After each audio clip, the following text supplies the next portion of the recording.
오늘 우리에게 주시는 하나님 말씀은 구약 성경 에레미야 예가 3장 19절에서 26절까지에 있는 말씀입니다. 에레미야 예가 3장 19절에서 26절까지에 있는 말씀입니다. 구약 성경 제가 가지고 있는 성경 1146쪽 에레미야 예가 3장 19절에서 26절까지 말씀을 제가 봉독해 드리겠습니다. 내 고초와 재난 곧 숙과 담접을 기억하소서. 내 마음이 그것을 기억하고 내가 낙심이 되오나 이것을 내가 내 마음에 담아 두었더니 그것이 오히려 나의 소망이 되었사오며 여호와의 인자와 긍휼이 무궁하심으로 우리가 진멸되지 아니함이니이다. 이것들이 아침마다 새로우니 주의 성실하심이 크시도소이다. 내 심령에 이르기를 여호와는 나의 기업이시니 그러므로 내가 그를 바라리라 하도다. 기다리는 자에게나 구하는 영혼들에게 여호와는 선하시도다. 사람이 여호와의 구원을 바라고 잠잠히 기다림이 좋도다. 우리 왕지거 선교사님께서 하나님의 귀한 말씀 영적 전쟁 침묵이라는 제목으로 귀한 말씀 전거해 주시겠습니다.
예, 이제 감사합니다. 이렇게 또 급하게 우리 또 이영희 권사님께서 편집을 하셔서 또 올려보내 주셔서 감사합니다. 지난 금요일 날 있었던 일입니다. 전체적으로 한 9명이 이제 밑에서 기도를 하고 사진을 찍고 이제 올라가는데, 그래서 마음 놓고 이제 올라가는데 전화 한 통화가 왔습니다. 선교사님, 단속반들이 떴습니다. 빨리 피하십시오. 근데 이제 제가 이제 8년 동안 이렇게 매일같이 기도하면서 이런 일들을 많이 겪었습니다. 단속반들한테 걸리기도 하고요. 가장 심했을 때가 노무현 대통령 때, 문재인 대통령 때 벌금을 50만 원짜리 한 3번을 물었습니다. 말이 50만 원이지. 그래서 이제 정말 하나님께서 그 50만 원을 다 채워주시더라고요. 근데 이제 그 팀들을 이제 이끌고선 가는데 전화 한 통화를 받고서는 그 팀들한테 빨리 숨어 이렇게 하면은 굉장히 당황을 하고 또 미끄러질 수도 있고 또 산에서 헛다리를 짚어서 또 넘어질 수가 있어요. 이제 이런 상황에서 굉장히 그 인솔자가 어떻게 하느냐에 따라서 그 따라오는 사람들도 당황하지 않고 이렇게 할 수 있겠죠. 굉장히 그래서 선교지나 목회자나 어떤 영적인 그런 싸움이 있어서 굉장히 인솔자가 앞에서 리드하는 사람이 굉장히 중요한 것 같습니다. 그래서 침착하게 지금 단속반이 떴으니까 일단은 핸드폰은 진동으로 합시다. 이제 진동으로 하고 이제 에, 그 단속반들이 자그만치 40명이나 올라왔어요. 여러분 픽업 트럭이 한 5대가 왔다 오더라고요. 네, 전 놀랬죠 그냥. 아마도 제가 지금 산에 올라와서 기도한 것 가운데 이 두 번째로 많이 올라온 것 같습니다. 첫 번째는 한 50명 올라왔어요. 50명 올라와가지고 뒤지기 시작하는데요. 근데 그거 아세요? 그, 그 사람들은 전문가들입니다. 산을 타는 전문가들, 젊은 사람들 다 뽑았고요.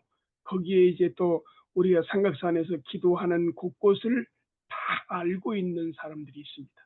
그래서 거기에 가서 잠복해 있으면 잡을 수 있는 그런 상황에 빼도 박지도 못하는 가운데 있습니다. 어떤 일이 있었느냐면요. 올라가서 이제 단속반들이 보이기 시작하는 거예요. 그냥 후레쉬를 켜고 여기저기 뒤지는데 그냥 막 실감이 나지요.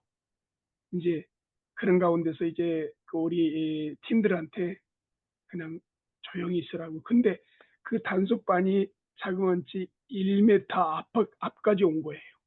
근데 우리가 올라오는 그 상황을 갖다가 좀 봤는지 막 후레쉬를 뒤지는데 그 1m 가까이까지 왔으니 얼마나 조마조마하겠습니까? 다들 갑자기 그 생각이 나요. 어떤 생각이 드냐면은 천국에 가니까는 택시 기사하고 목사님이 오셨는데 목사님이 설교할 때는 졸고 택시 기사가 운전할 때는 그 사람들이 주여 주여 찾으면서 천국에 갔다는 그런 내용이더라고요. 그러니까 그 상황에서 얼마나 사람들이 그 형제 자매들이 하나님께 간절히 기도하면서 하나님을 의지하는지. 우리가 지금 목회지나 선교지에서 영적인 싸움할 때는 참 이런 경우가 있어야 될 것 같습니다. 이렇게 갈급하고 이렇게 급박한 가운데서 하나님을 의지하는 것. 하나님 도와주세요. 1m 앞까지 온 거예요. 1m 앞까지 와가지고 잡으려고 하는 그런 상황에서 우리 씨가 왔다 갔다 하고 그러는데 하나님께서 거기를 다 보호하시는데 사람들이 보질 못하고 내려가는 거예요. 그래서 이제 다 내려간 줄 알고 이제 우리가 프레쉬를 끄고서는 천천히 올라가는데 왠지 모르게 담배 냄새가 담배 냄새가 저기 냄새가 나는 거예요. 그래서 그 팀들한테 손짓으로 하면서 조용하고 프레쉬도 키지 말고 조용하고 내가 먼저 올라가서 볼 테니까는 그 다음에 사인할 때 오라고 그러니까는 올라가서 보니까는 다 내려간 줄 알았는데 그 단속반 누가 이제 오래된 사람이 같아요. 그래서 담배를 피우면서 거기서 기다리고 있는 거예요. 참, 그래서 그 팀들한테 이제 조용하게 이제 또 숨어서 거의 1시간 정도를 숨어 있더니만은 이들이 계속 뒤지면서 완벽하게 다 내려간 거예요. 내려간 것을 보고 그 지금 재단에 올라가서 기도를 하는데 얼마나 간절하게 기도가 나오는지 여러분 생각해 보십시오. 지금 평범하게 올라온 것도 아니고 단속반들 40명이 떴는데 그 자리에서 그 자기네들이 그 1m 앞까지 그 단속반들을 봤는데 그 자리에서 다 내려가고 그 재단 위에 올라가서 기도하는 그 모습들이 얼마나 간절하겠습니까? 사랑하는 여러분, 이런 얘기를 합니다. 그렇게까지 꼭 기도해야 되냐? 전 그 국립공원에서 그렇게 그냥 그 법을 어기가면서 기도를 해야 되냐? 좀 수다스럽지 않냐? 소위 말해서 미쳤다. 아니, 젊은 사람들 데리고 올라가서 그게 무슨 짓이냐? 이렇게 얘기를 할 수가 있을 겁니다. 복음은 불법입니다. 1960년도 7월 13일 날 장성환 목사님이 그 통일봉에서 기도할 때는 그 주변이 절이 없었습니다. 근데 곳곳에 절이 있었고 절들은 다 허가를 해줬는데 기도하는 그 장성환 목사님의 그 기도원은 허가를 해주지 않는 겁니다. 구금은 불법입니다. 그럼에도 불구하고 그들이 잡고자 하는데 어떻게 하겠습니까? 여러분, 그 1900 아니 1630년도에 있었던 일입니다. 일본에서 있었던 일인데요. 여러분이 인터넷 치면 잘 알 겁니다. 일본의 크리스천 작가 엔토 슈사코라는 작가가 써내는 침묵이라는 그 책이 있는데요. 그 책의 내용에 보면은 한 목회자가 성도들이 열 몇 명이 다 붙잡혀가지고 장작더미에 묶여가지고서는 거기에 화형을 당하는 가운데 있습니다. 근데 그 목회자는 가까이 가지를 못하고 멀리서 하나님께 그야말로 땀방울이 핏방울이 되시 간절히 기도합니다. 하나님, 성도님들을 하나님 보호해 주십시오. 점점 그 열 몇 명의 성도들이 장작대 불에 지금 태움을 당하고 있습니다. 살려달라고 애원하고 어떤 사람은 주여 찾으면서 어떤 사람은 엄마 찾기도 하고 아버지 찾기도 하고 울부짖고 이 소리가 정말 벼락치는 소리처럼 이 목회자한테는 들리는 거죠. 그래서 이 목회자는 간절히 기도합니다. 하나님, 성도들을 살려주십시오. 간절히 기도하고 나서 하나님께서 내 기도를 들으셨구나 하고서는 눈 열어보니까 여전히 그 장작불이 태워지고 계속적으로 지금 사람들이 태워 죽임을 당하고 있는 거죠. 이 목회자가 또다시 간절히 기도합니다. 얼마나 간절히 기도했는지 손이 피가 날 정도로, 그리고 그냥 계속적으로 이마에 또 찍히고 피가 날 정도로, 그리고 나서 하나님, 저들의 소리를 아십니까? 저 관료들, 일본 관료들, 저 사람들의 그 핍박과 그 학대를 멈추게 해주십시오. 간절히 기도하는데 이제는 거의 뭐 성도들 열 몇 명이 다 불에 태워가지고 거의 죽었습니다. 그런 가운데서 이 목회자가 낙심이 돼가지고 시대에 빠지면서 하나님, 저렇게 성도들이 죽임을 당하고 있는데 하나님은 왜 침묵만 하고 계십니까? 그러면서 울면서 소리 없이 그냥 울고 있는데 하나님의 세미한 음성이 들리는 거예요. 나는 침묵하는 것이 아니라 저들과 함께 불에 태워 죽임을 당하고 있단다. 사랑하는 여러분, 9명의 우리 청년들이 삼각산에 올라와서 기도합니다. 저들이 기도 제목이 뭐겠습니까? 잘 먹고 잘 살기 위해서요. 아닙니다. 대선이 끝나고 나서 이렇게 많은 사람들이 올라오고 또 이렇게 많은 단속반들이 올라와서 지지할 줄은 몰랐죠. 실감나는 겁니다. 대한민국의 현실입니다. 대한민국의 현실에 지금 이제 대핍박이 시작된 것이죠. 기도해야 되겠죠.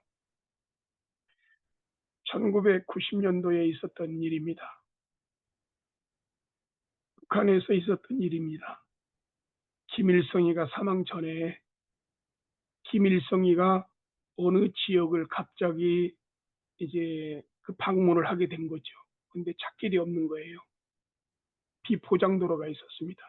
급하게 그 비포장도로를 이제 수선을 하면서 그 비포장도로를 갖다가 이렇게 정리하면서 김일성이가 오도록 정리를 하면서 그만 땅에 굴을 파고 예배를 드렸던 지하교회 성도님들을 발견하게 된 겁니다.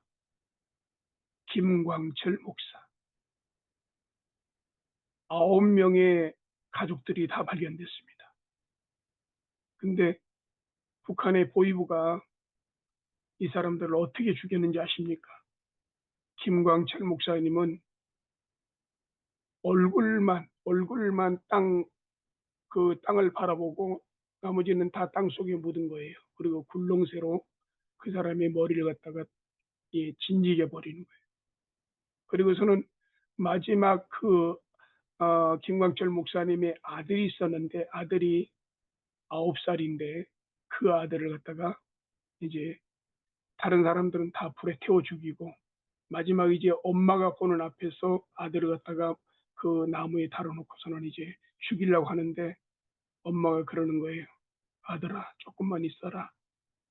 곧 있으면은 예수님을 만날 것이다. 이렇게 처형을 당한 것입니다. 사랑하는 여러분, 우리 하나님은 이 대한민국에 1천만 성도 6만의 15만의 목회자 3만의 선교사가 부르짖고 간구하는 것 결코 헛되이 듣지 않고 있습니다. 여러분, 오늘 하나님께서 말씀하시기를 출애굽기 14장 14절에 이렇게 말씀하고 있습니다. 여호와께서 너희를 위하여 싸우시리니 너희는 가만히 있을지어다. 여호와께서 너희를 위하여 싸우시리니 너희는 가만히 있을지어다. 이 내용은 앞에는 홍해바다고 뒤에는 애굽 군대가 쫓아옵니다. 급박한 상황입니다. 그런데 모세가 이들을 향해서 얘기합니다.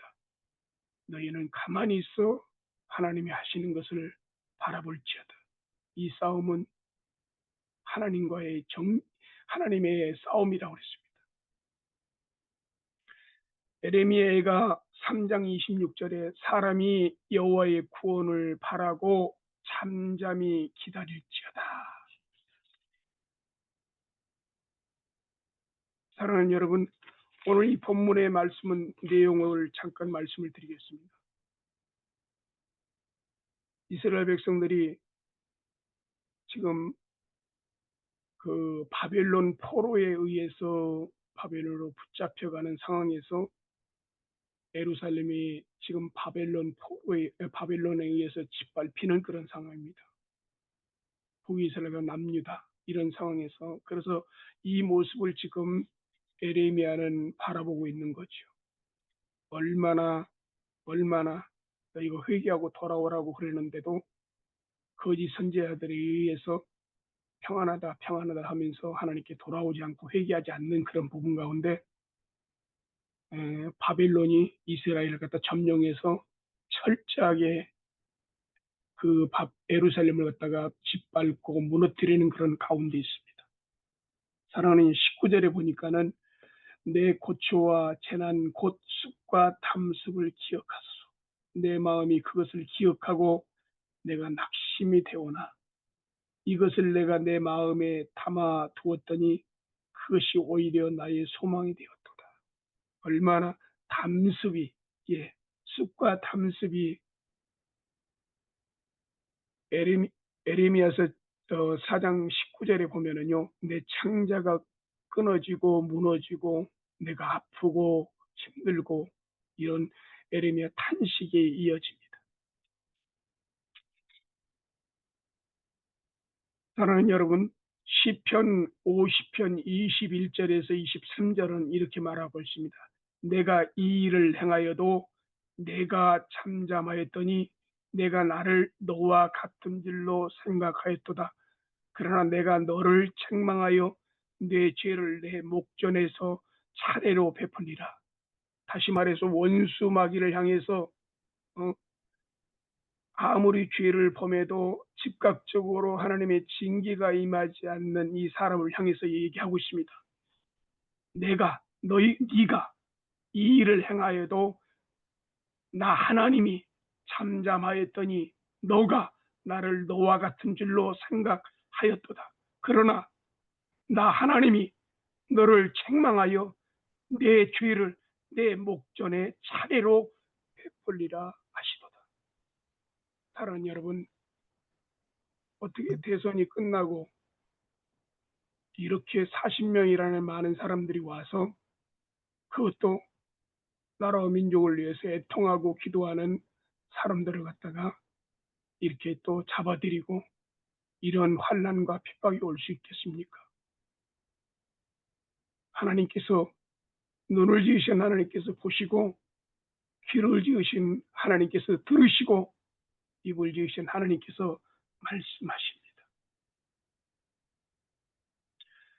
하박국서 1장 13절에 이런 말씀이 있습니다.